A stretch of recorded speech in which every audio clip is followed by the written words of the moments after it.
should you be chosen as the Kingdom Movers Batang Scholar Awardee? Bakit ikaw ang karapat-dapat na piliing Kingdom Movers Batang Scholar Awardee? Karapat-dapat akong piliin bilang isa sa Kingdom Movers Batang Scholar Awardee sapagkat kaya kong gampanan ang aking tungkulin bilang isang scholar. At gagawin ko ang lahat at pagbubutihin pa ang pag-aaral upang isaalang-alang ko ang programang ipinagkaloob para sa akin. And this is also my chance or opportunity to help my parents and continue my studying at college level to pursue my ambition in life or having a good career someday. Through this scholarship, I will raise my family into poverty because poverty is not hindrance to success.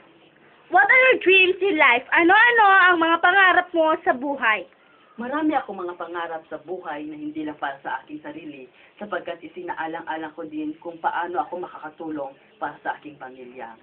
In my childhood stage, my ambition in life is very simple, to become teacher because I want to help children to how to read, to how to write, or earn a lot of money to help my parents. But when I'm growing up, like thinking like a Homo sapiens, my ambition is to become a lawyer because I want to help the people who need justice, who's discriminate,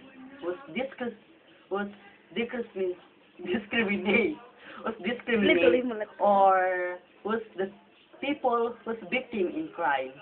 And we always remember and do your best because God do all the rest. Huwag ka nang tigigil na mangarap dahil meron ang Diyos na tutulong sa iyo hanggang ito ay iyong matutupad. Salamat po.